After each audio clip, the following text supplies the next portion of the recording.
नमस्कार दोस्तों, स्वागत है आपका हिंदी नॉलेज शो में। तो दोस्तों, वो कहावत है ना कि किए हुए कर्म कभी बेकार नहीं जाते। अच्छा किया है तो उसका अच्छा फल मिलेगा, बेकार किया है तो उसका बहुत ही बेकार फल मिलेगा। ऐसा ही हो रहा है चीन के साथ, क्योंकि आज चीन के अंदर बहुत ही भयंकर तबाही आई है, जिसमें कई लोगों के मारे जाने की खबर है। लाखों लोगों को उनके घरों से निकाल कर दूसरी जगह ले जाया जा रहा है। लाखों लोगों की जो संपत्ति थी, जो घर थे, वो पूरी तरीके से डिस्ट्रॉय हो चुके हैं। चीनी सरकार को भी बहुत ही हैवी लॉसेस झेलने पड़ रहे हैं, क्योंकि सड़कें, पुल, फ्लाईओवर, इसके अलावा रेलवे, हर एक चीज तबाह हो चुकी है। लेकिन चीन इससे उतना नहीं घबरा रहा है। घबराने की वजह यह है कि जिस जगह ये तबाही मची है ना, चीन को वो जगह हर हाल में सुरक्षित चाहिए थी। दरअसल चीन का एक राज्य है जिसका नाम है शांक्षी।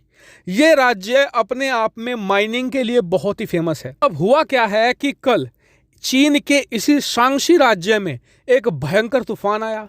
उस तूफान के साथ साथ में भयंकर बारिश हुई, जिस वजह से जो नदियां थी वो ओवरफ्लो करना शुरू हो गई और पूरे राज्य में एक बहुत ही जबरदस्त बाढ़ देखने को मिली। बाढ़ के कारण हजारों लोगों के जो घर थे वो तबाह हो चुके हैं। चीन कई मिलियन लोगों को शांक्षी राज्य से बाहर निकाल रहा है। इतना ही नहीं, जो शांक्षी राज्य के आसपास के राज्य हैं वहां पर भी हाई अलर्ट कर दिया गया है, क्योंकि जब नदियां ओवरफ्लो करती हैं वो बहुत ही ज्यादा बड़ी जमीन को तबाह करती हैं, और ऐसा ही अब हो रहा है। लेकिन चीन के लिए असली दिक्कत यह है कि ये राज्य शांक्षी माइनिंग के लिए बहुत फेमस है, खासकर की कोयले की माइनिंग के लिए। और आप जानते हैं कि चीन को आज की तारीख में कोयले की कितनी सख्त ज़रूरत है।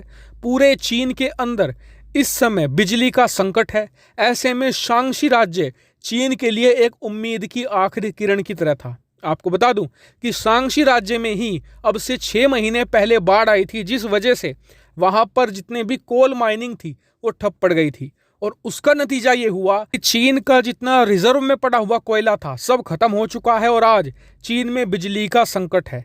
ऐसे में चीन को उम्मीद ये थी कि पिछले 2-3 महीनों से शांक्षी राज्य बिल्कुल शांत था, ना वहाँ पर बारिश हुई थी, इसलिए जो कोल माइनिंग थी धीरे धीरे चीन खोलना शुरू कर रहा था। उम्मीद थी कि 10-15 दिनों में वो इस माइनिंग को खोल लेंगे और फिर से कोयला निकाल लेंगे, जिससे कि होगा ये, जो चीन के पावर प्लांट्स हैं उन्हें कोयले की सप्लाई शुरू हो जाएगी और फिर बिजली का संकट खत्म हो जाएगा। लेकिन ऐन वक्त पर इतनी ज़बरदस्त तूफान आया, इतनी ज़बरदस्त बारिश हुई कि जितनी भी माइनिंग थी उनके अंदर पानी भर गया, माइंस ढह गई हैं, पूरी कोयला खदानें बैठ गई हैं और सब कुछ बंद करना पड़ा है शांक्षी राज्य में। और अब कहा यह जा रहा है कि ये माइनिंग कम से कम 6 महीना नहीं खुलने वाली, और चीन अब बहुत ही ज़्यादा गहरे संकट में फंस चुका है। इतना ही नहीं, इस संकट का असर भारत पर भी देखने को मिल सकता है। क्यों? क्योंकि अब चीन करेगा क्या कि जो इंटरनेशनल मार्केट है वहाँ से कोयला खरीदना शुरू करेगा, और वो बहुत ही हैवी अमाउंट में खरीदेगा, जिससे कि मार्केट में कोयले की कमी होगी और उसकी कीमतें बढ़ेंगी। ऐसे में भारत ही नहीं, पूरी दुनिया के अंदर कोयले की कीमतें बढ़ने के अनुमान लगाए जा रहे हैं। और इतना ही नहीं, दुनिया भर में बिजली का संकट बहुत ही बड़े लेवल पर आने की बात भी की जा रही है। लेकिन भारत के पास अभी ऑप्शन है कि जो हमारी खुद की कोयले की खदानें हैं वहां पर प्रोडक्शन तेज कर दें, जो बंद हुई खदानें हैं उन्हें तेजी से खोले।